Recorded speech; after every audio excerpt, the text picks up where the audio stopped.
สา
ยรางสายไฟ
เอาข้าวน้ำเปรี้ยวหรอครับข้าวน้ำเปรี้ยวก็ได้โอเคเรียบร้อยครับเจ๋ง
ไฟหมอเห็นไหม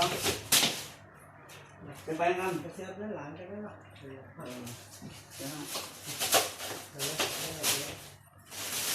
มาทางไหนน่ะมาทางไหนเลยน่ะมาทางไหนเลยน่ะเจ้าหน่อย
แต่เรายังไงต้องเจาะทะลุน็อตตัวเดียวหรือเปล่าผิดแล้วเนี่ยพลาดผิดพลาดเล็กน้อยเทคนิคนิดน้อย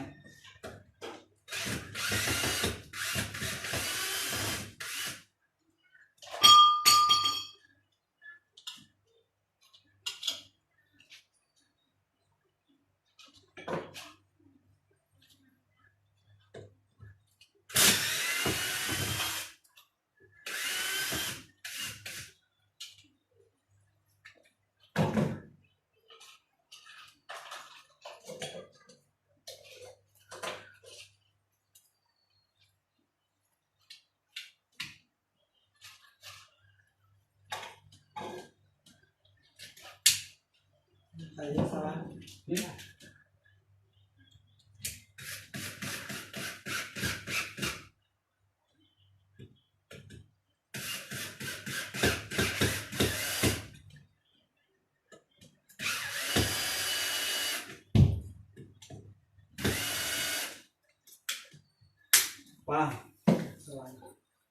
สุดยอดครับโอ้โหยังไม่นึกเลยว่าจะทำได้เลยแบคเกอร์ที่ตัดไฟฟ้าโอเคแอร์ครับติดตั้งแอร์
god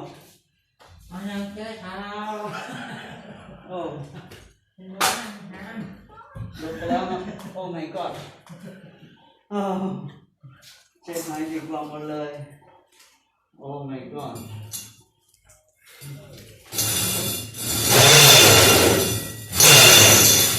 อะไรเป็นเนี่ย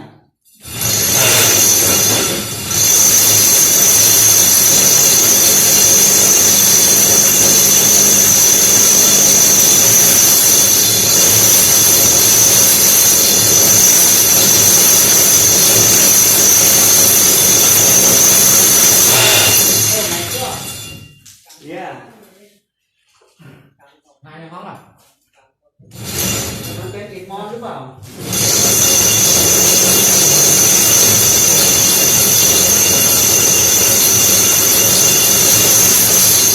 โอ้ god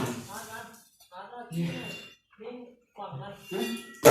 อ็นดีกันนะ2 ก้อนแถว2 แถวมั้งเหรอ เจ็บมือมาเลยขอเอาผ้ามาให้ผมหน่อยผ้าเจ็บมือแล้ว ไม่ได้ ผ้าอย่างนี้เกลี้ยงสินี่นะผ้านี่ โอ้ให้หลวงมันเวิร์กนะหลายก้อนเลยใหญ่นี่ ก็เนี่ยผมเจ้าตรงนั้นนี่ มือนิ่งๆขอแข็งๆหน่อยตั้งๆหน่อย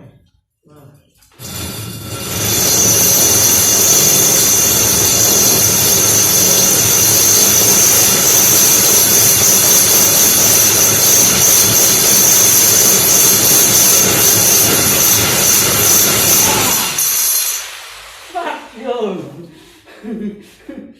อ่า เดี๋ยวเดี๋ยว เดี๋ยวเดี๋ยว มันจะยุ่งมันนี่มันนี่ มันเหมือนที่แนวนอนเนาะไม่เหมือนที่แนวเนี่ย ทำไมได้ยินแล้ว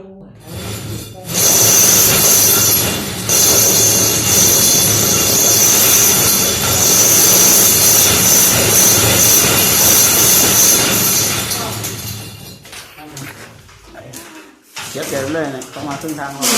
คนละครึ่งโอเค ข้างหรือว่า เห็นไหม มันเลยลอกเลย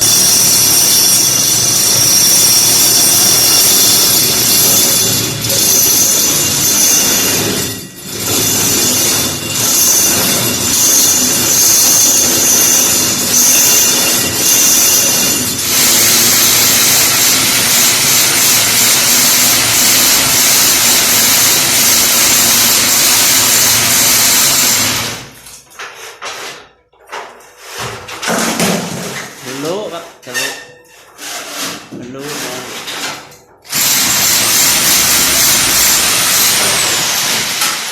นะ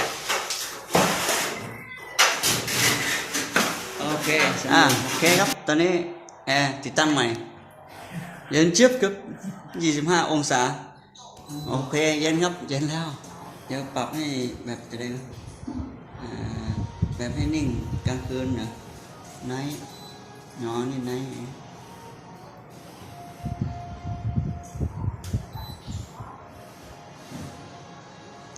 sleep on turbo I feel นี่กา time off time on time off แปลว่าปิดเวลา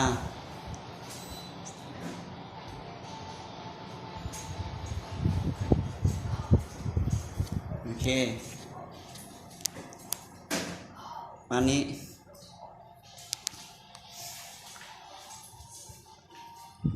รอบห้องก็ประมาณนี้ครับ